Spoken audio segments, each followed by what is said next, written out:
Théophile Vianney-Bia, bonjour. El Perfecto, bonjour. Bonjour à votre riche et impressionnant panel ce matin. Bonjour également à mon voisin qui m'a proposé 2 millions pour dire bonjour à sa copine le matin et j'ai refusé hier soir. Ce matin. Attends, pourquoi moi je tombe pas sur ces millions-là? Juste pour dire bonjour à sa copine, 2 millions. Et tu as refusé. Non, refusé. Tu as pensé à l'éthique et à la déontologie. Oui. Je ne vais pas venir dire bonjour à sa copine le matin comme ça. Un autre a refusé 76 millions.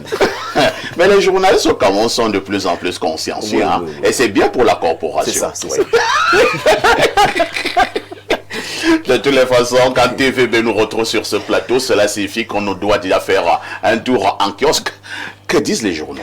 Les journaux qui sont disponibles en kiosque ce matin ne parlent pas d'une affaire des millions. D'aucuns peuvent parler d'une affaire des milliards. Nous nous intéressons donc à cette actualité qui est à retrouver à la une du journal La Météo, qui s'intéresse à cette deuxième conférence des ministres des Transports de l'OCI. Ngaleb Ibe porte la voix du Cameroun à Istanbul. Cette information est à retrouver en page 3. Alors que nous dit la météo? La météo précise que prenons part à cette rencontre stratégique tenue ces 11 et 12 février dans cette ville de Turquie. Le ministre des Transports a entre autres réitéré la ferme volonté de son pays à l'engagement constant du chef de l'État Paul Biya pour l'atteinte des objectifs poursuivis par l'Organisation de la coopération islamique. Nous quittons la Turquie pour revenir à Yaoundé avec Info Matin qui s'intéresse donc à l'alimentation en eau potable. Paul Biya tient promesse pour la reconfiguration du réseau de Yaoundé. La signature de conventions de financement et de notification des marchés du projet prescrit par le chef de l'État a eu lieu ce 13 février à Yaoundé sous la présidence du Minépat Alamine Ousmane, mais en présence du Miné Gaston Yunoué Somba, du Mindu Célestine Kecha Cortés, du DG de la Camwater Dr Blaise Moussa et des partenaires techniques et financiers. La nouvelle de Jacques Blaise Envié s'intéresse au 23e congrès de l'AAEA, la diplomatie de l'eau déjà en marche. Cette information est à lire en page 2. 93e anniversaire, mobilisation exceptionnelle pour Paul Biya. Information à retrouver en page 4. En une du journal Cameroun Tribune, le quotidien bilingue que gère Marie-Claire Nana s'intéresse également au 93e anniversaire de Paul Biya. Les jeunes célèbrent le président. Un méga meeting organisé par diverses composantes de la jeunesse du Mfundi vendredi dernier à Yaoundé, en présence du ministre chargé de mission à la présidence, Dieudonné Philippe Mbargamboa, représentant personnel du chef de l'État. Occasion de rassurer les jeunes de la détermination présidentielle à faire de la priorité du septennat en cours. Des manifestations similaires ont également été organisées dans d'autres régions du pays, d'après ce que nous dit Cameroun Tribune en page 2. Et si on parlait d'église catholique cette fois-ci, avec le jour d'Amad Mana, la visite du pape au Cameroun hypothéquée, c'est bien sûr la une de ce journal qui nous fait savoir qu'annoncé depuis un moment, l'échéance n'est plus tout à fait certaine. Cette information est à retrouver en page 4 du journal Le Jour. Mutation s'interroge, société d'État, la fin des dinosaures. Cette interrogation est à retrouver en une de ce journal qui, de la page 8 à la page 9, présente ici l'analyse d'un expert en management public et gouvernance après le message du chef de l'État. Le messager s'intéresse à cette crise interne au ministère du Travail et de la Sécurité sociale. Arrêtez le massacre.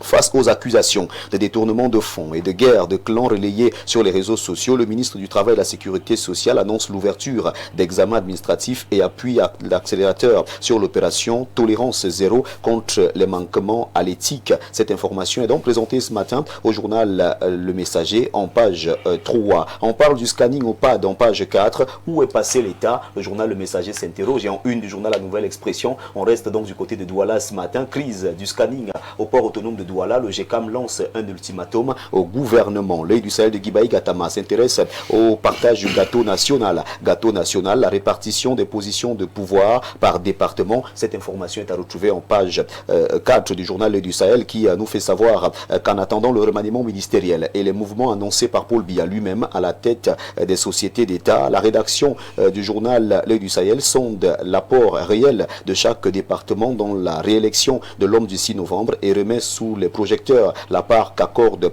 Paul Biya actuellement à chacun des 58 départements. Nous laissons donc ce journal pour retrouver également en kiosque le Zénith qui parle des jeunes et s'intéresse aux jeunes diplômés de l'ENAM. Conseil supérieur de la magistrature, 400 jeunes diplômés de l'ENAM sacrifiés. L'organe constitutionnel chargé de la gestion des carrières et de la discipline des juges ne s'est plus réuni depuis 6 ans. Cette situation aggrave une pénurie déjà critique des magistrats accentuée par des départs départ à la retraite et les postes vacants. La vitrine, le journal de Bernard Orona est également en kiosque ce lundi 16 février 2026 et le journal La Vitrine au bas de une parle de crise institutionnelle. Dion Gouté révoque la nébuleuse. Tension post-électorale aux pertes humaines et matérielles considérables. Solidarité gouvernementale a très rude épreuve au sujet de la gestion des ordures en milieu urbain. Attente hyper prolongée du nouveau gouvernement annoncé par le chef de l'État. Le revers du Premier ministre, chef du gouvernement aux très hautes instructions, mission entre guillemets, dans l'affaire du scanning des marchandises au port autonome de Douala. C'est du moins le cyclone qui chambarde le pays depuis fin 2025. Coopération UNICEF-BUNEC, convergence de vision. Cette information qui est traitée en page 9 par la une du journal La Vitrine. Le 6 février 2026 à Yaoundé, l'UNICEF a remis officiellement au Bureau national d'état civil, en abrégé BUNEC, un camion mobile d'enregistrement des naissances destiné à la région du Nord. Cette information est donc à retrouver ce matin dans ce journal qui revient donc sur cette actualité. Épervier d'Afrique qui nous permet de refermer cette revue de presse parle ce matin de Yola 2026. Le Cameroun brille au Fombina Derby international du 28 au 31 janvier 2026. Les Lions indomptables du cheval ont brillamment représenté le Cameroun au Fombina Derby International Horse Racing organisé à Yola dans la Dama State au Nigeria. Face à plusieurs nations africaines, l'équipe nationale équestre a réalisé une performance remarquable, consolidant ainsi sa réputation sur la scène hippique continentale. Eh bien, c'est avec Épervier d'Afrique que nous refermons dans cette revue de presse 2 sur Info TV ce lundi matin. Mesdames, messieurs, de votre aimable attention infiniment merci. Et comme vous le savez, avec 400 francs CFA seulement, vous avez votre journal disponible en kiosque ce matin. Il s'agit bien sûr de 2 pièces de 200, 4 pièces de 100 francs, 8 pièces de 50, 16 pièces de 25, 40 pièces de 10 francs, 80 pièces de 5 francs, 400 pièces d'un franc CFA seulement collectées et votre journal vous est servi. Si vous avez de grosses coupures comme parfait à ici, n'hésitez surtout pas à laisser le reliquat à ces vendeurs de journaux qui en ont essentiellement besoin. Merci une fois encore. Tu avais pourtant fait une très belle revue la presse. Tu as gâté à la fin. Ah bon? Parce que ce que tu viens de dire là, ça va décourager les grands frères qui voulaient me voir. Non, mais c'est parfait. Il faut dire que vous avez de grosses coupures quand même. Non, bon, ça fait depuis plusieurs années que vous ne connaissez pas les coupures de 500. Je suis sûr que vous ne savez même pas qu'on a changé les billets de 500. J'ai dit qu'il y a des grands frères là qui voulaient me voir. Tu les décourages. Non, il faut que les grands frères comprennent que parfait ne prend que des grosses coupures. De toutes les façons, merci TVB pour cette brillante revue la presse. Nous nous disons à demain 10h. Avec le même plaisir. Mais toujours le CE1 au centre de télé. C'est de ça qu'il s'agit. 10h, 11h52, une touche pause s'impose.